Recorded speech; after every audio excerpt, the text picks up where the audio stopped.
मुझे मेरी मां का वोट नहीं मिला, मशीन में बहुत बड़े लेवल पर गड़बड़ी हो रही है।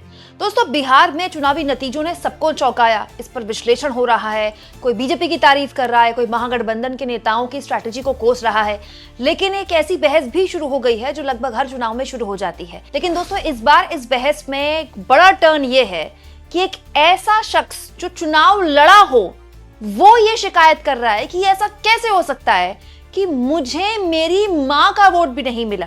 दोस्तों, पुष्पम प्रिया चौधरी, आपने इनका नाम सुना होगा, काले कपड़े पहनती हैं। दोस्तों, ये प्लूरल्स पार्टी की प्रेसिडेंट हैं। एक पार्टी इन्होंने बनाई है और हाल के दिनों में काफी चुनाव भी लड़ चुकी हैं और काफी सक्रिय रहती हैं बिहार में। बहुत पढ़ी लिखी हैं, लंदन से पढ़कर आई हैं, राजनीतिक परिवार से ही आती हैं। पिछले कई चुनाव में ये बिहार में सक्रिय रही हैं। देखिए, सीट निकालना ना निकालना अलग बात है, लेकिन ये चुनाव लड़ती आई हैं।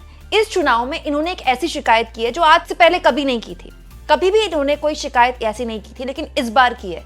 इनका ये कहना है कि जो वोट इन्होंने बकायदा गिने थे, लिस्ट बनाकर, बकायदा इनकी मां का वोट भी इनको नहीं मिला है। दोस्तों, पुष्पम प्रिया ने चुनावी नतीजे आने के बाद कहा है, ईवीएम रिगिंग में इस बार मेरी मां, घर व मोहल्ले में रिश्तेदारों तक के वोट बीजेपी उम्मीदवार को ट्रांसफर, हर बूथ पर सैकड़ों वोट मैनिपुलेशन का साफ प्रमाण, वोटर हतप्रभ की वोट कहां गए।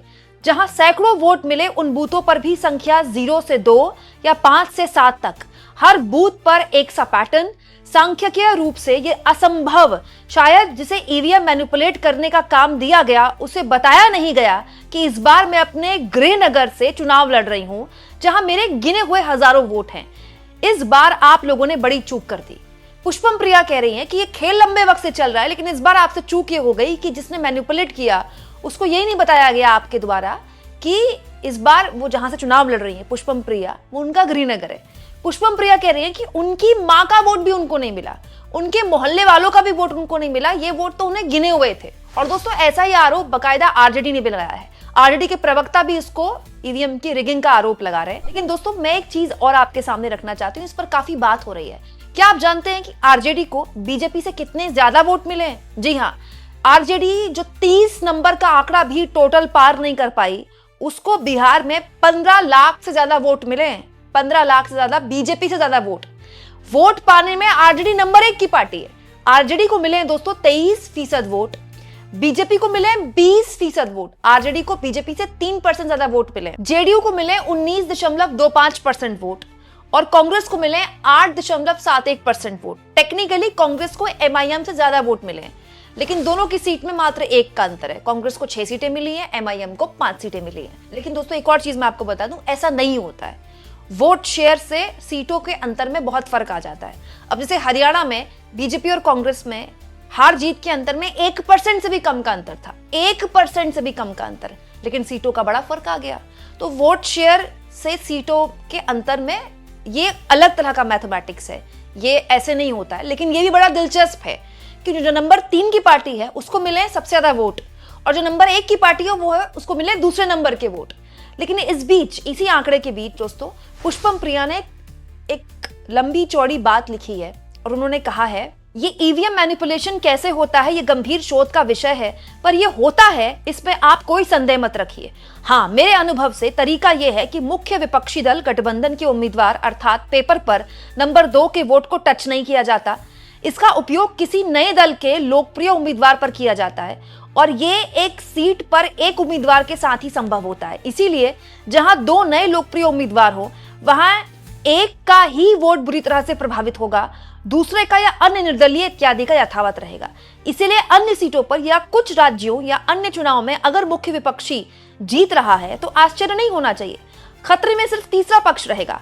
पहले नैरेटिव बनाया जाएगा कि ये सब हवा हवाई है, अप्रासंगिक है, बस सोशल मीडिया पर है, इत्यादि इत्यादि, ताकि चुपके से उनका वोट भी चुरा लिया जाए। तो नैरेटिव यही रहे कि हाँ, इनकी जमीन पर पकड़ तो थी नहीं, या मेरे मामले में ये तो लंदन से आई है, इत्यादि इत्यादि, या ट्रोलों और मीम से आपको डिस्क्रेडिट किया जाता है और इधर आपके वोटरों को लगने लगता है कि हाँ, मैंने तो वोट किया पर सामने वालों ने नहीं किया होगा।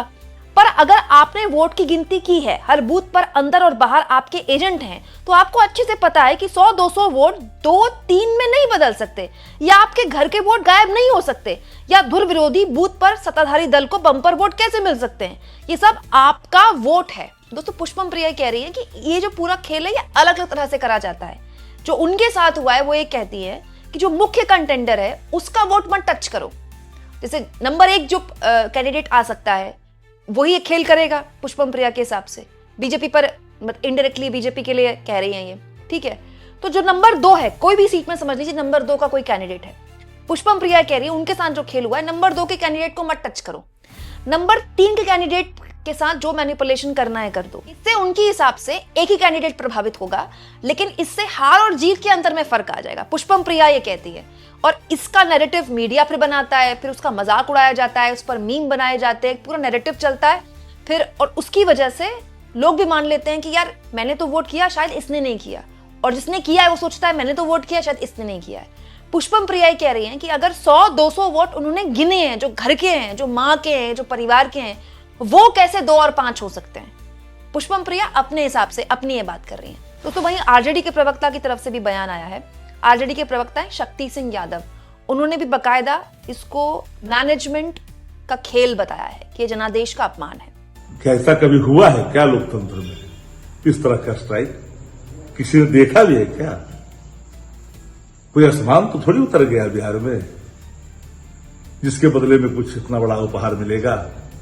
ये तो पूरी तौर पर मशीनरी मैनेजमेंट का ये परिणाम है। ईवीएम की सुनामी इसी रूप में आई है, और कई लोगों का स्ट्राइक रेट, जिनका कैंडिडेट और कई तरह के चयन में सब चीजों को लोगों ने देखा है। बिहार का क्या होगा भैया?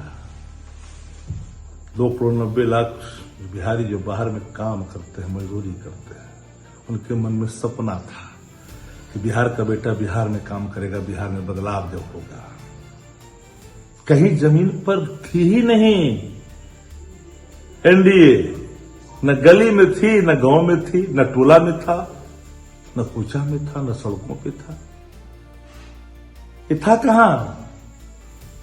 बावजूद भी परिणाम इस रूप में।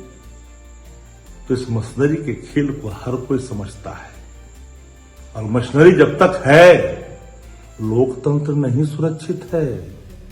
माफ करिएगा, मेरी बात हो सकता है आपको हंसी लगे, लेकिन ये लोकतंत्र के लिए एक घातक है। विकसित राष्ट्र दुनिया का कोई मशीनरी का इस्तेमाल नहीं करता, लेकिन भारत के अंदर में इतना बड़ा जहां लोकतंत्र है, वहां लोकतंत्र को कुचला जा रहा है ईवीएम की सुनामी लाकर।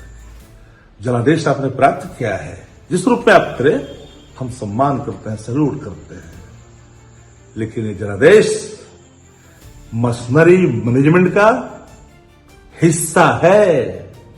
अब दोस्तों मेरे पास तो कोई प्रमाण नहीं है, पुष्पम प्रिया ने चुनाव लड़ा है तो वो तथ्य रख रही हैं, आरजेडी के प्रवक्ता ये दावा कर सकते हैं, लेकिन सच्चाई ये है कि अगर विपक्ष को लगता है कि मशीन में गड़बड़ी है तो फिर ये कैसे हो सकता है कि मशीन से ही आप चुनाव करवाते हैं। दोस्तों अगर मशीन में गड़बड़ी है तो उसको लेकर मंथन होना चाहिए, विचार विमर्श होना चाहिए, उसको लेकर आप बात कीजिए, एक चर्चा पैदा कीजिए, लेकिन फिर एंड ऑफ द डे चुनाव तो उसी मशीन से होना है ना। तो ये एक दुविधा है जिससे विपक्ष लड़ रहा है, और इस दुविधा का हल भी विपक्ष को ही निकालना पड़ेगा। आपको क्या लगता है कमेंट बॉक्स में जरूर लिखें, और जितना हो सके चैनल को शेयर भी करें और सब्सक्राइब भी।